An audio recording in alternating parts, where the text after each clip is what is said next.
Assalamualaikum warahmatullahi wabarakatuh. Perkenalkan nama saya Gilang Ramadan dari kelas 11 TKR 4. Di sini saya akan menjelaskan perjanjian internasional yang dilakukan oleh Indonesia, yaitu satu tahapan perjanjian internasional, dua pendapat ahli, satu Mokhtar Kusumaja memberikan tahapan-tahapan dalam perjanjian internasional, yaitu perundingan atau negosiasi, B penandatanganan atau signatur, C pengesahan atau ratification.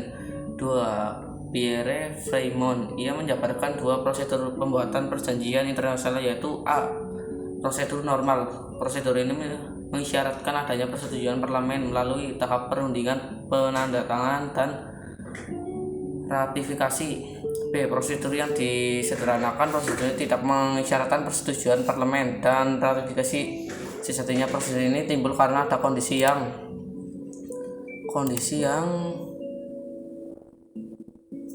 mengharuskan pengaturan hubungan internasional diselesaikan dengan cepat. P. Menurut hukum positif Indonesia, selain pendapatan dari para ahli secara lebih tegas, tahapan perjanjian internasional tertuang jelas dalam pasal 4 UU No. 24 tahun 2000. Adapun isi undang-undang tersebut menyatakan bahwa tahapan pembuatan perjanjian internasional adalah sebagai berikut. 1. Penjajakan merupakan tahap pertama pembuatan perjanjian internasional. 2. Tahapan selanjutnya setelah adanya perjanjian. Penanjakan adanya perundingan. 3. Perumusan naskah perjanjian. 4. Penerimaan naskah perjanjian. 5. Pendatangan merupakan tahap yang hampir selesai dari sebuah perjanjian internasional. 6. Pengesahan naskah perjanjian merupakan tahapan akhir sebuah perjanjian adalah pengesahan. Fungsi perjanjian internasional. Selanjutnya adalah fungsi perjanjian internasional. Untuk memperoleh pengakuan secara umum dari anggota masyarakat. 2. Bisa dijadikan sebagai sumber hukum internasional. 3. Bisa dipakai sebagai sarana untuk menjalankan pengembangan kerjasama internasional secara damai. 4. Memudahkan peluang transaksi dan komunikasi antar negara. Asas-asas perjanjian internasional. Asas kortesi, yaitu asas saling menghormati dan saling menjaga kehormatan. 2. Asas pacta sunt servanda, yaitu asas yang menanyakan bahwa setiap perjanjian yang telah dibuat harus ditaati oleh pihak-pihak yang mengadakan. 3. Asas rebus stabius, yaitu asas yang dapat digunakan terhadap perubahan mendasar dalam keadaan yang bertalian dengan perjanjian tersebut. Dan asas resiprocitas, yaitu asas yang menyatakan bahwa tindakan suatu negara terhadap negara lain dapat dibalas setimpal, baik tindakan yang bersifat negatif maupun positif. Yaitu selanjutnya asas Bovides, yaitu asas yang menyatakan bahwa perjanjian yang dilakukan harus didasari oleh etikat baik dan kedua belah pihak agar tidak ada pihak yang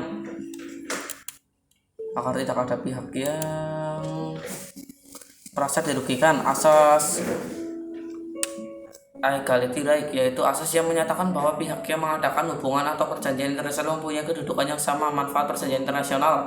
Negara-negara akan mempunyai tujuan sama dengan penerapan pola dan sistem, yaitu mulai disesuaikan. 2. Diharapkan dengan semakin banyaknya kerjasama internasional, maka perselisihan dapat diminimalisir.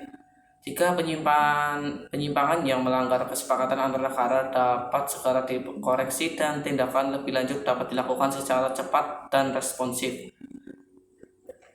3. Pembentukan kondisi keamanan untuk kedamaian dan ketertiban dunia demi terciptanya kondusivitas di penjuru dunia. Selanjutnya, saling membantu di dalam masalah krisis ekonomi sehingga membangkitkan simpati antara negara lain.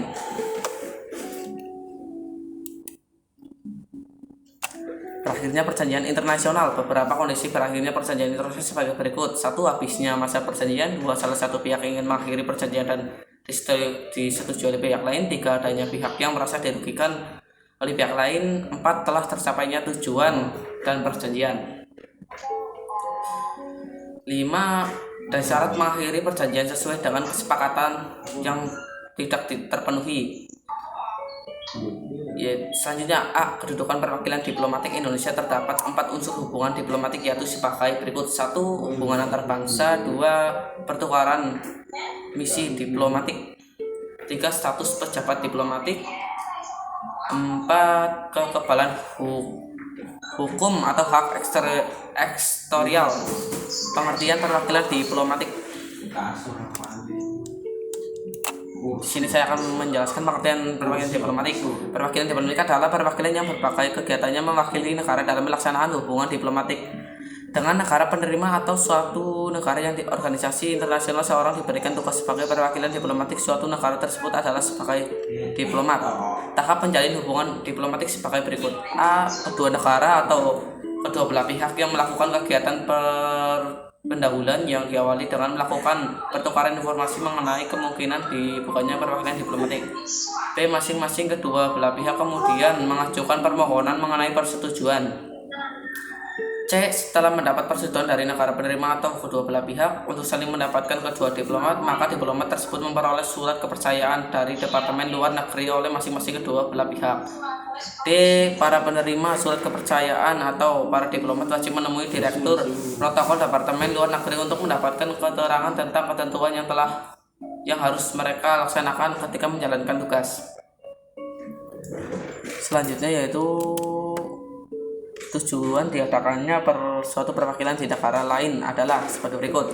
1. Memelihara kepentingan negaranya terhadap negara lain sehingga jika terjadi sesuatu konflik, perwakilan tersebut bisa mengambil langkah untuk menyelesaikannya.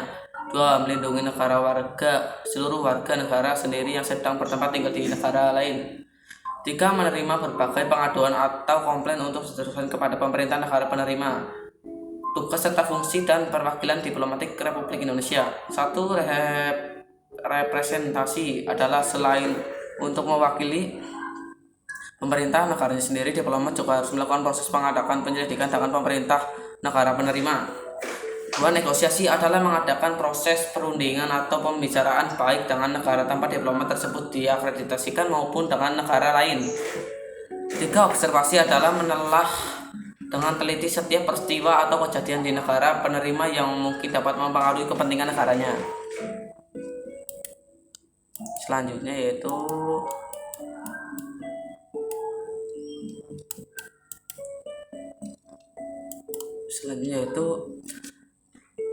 Atase Republik Indonesia. 1. Atase Pertahanan merupakan perwira TNI atau Polri yang Kementerian Pertahanan dan Keamanan yang diperbantukan kepada Menteri Luar Negeri. Perwira ditempatkan di perwakilan luar negeri dengan status unsur korps diplomatik. 2. Atase teknis merupakan pegawai negeri Republik Indonesia dari Kementerian Luar Negeri atau pegawai negeri dan kementerian lain atau dari lembaga pemerintahan non-kementerian. Mereka diperbantukan kepada Kementerian Luar Negeri untuk melaksanakan tugas teknis sesuai dengan tugas pokok kementerian yang telah mengirimkannya atau sesuai dengan tugas pokok lembaga pemerintah. Begitu saja. Terima kasih dari saya, Budi Dr. Ramadan. Kurang lebihnya mohon maaf. Wassalamualaikum warahmatullahi wabarakatuh.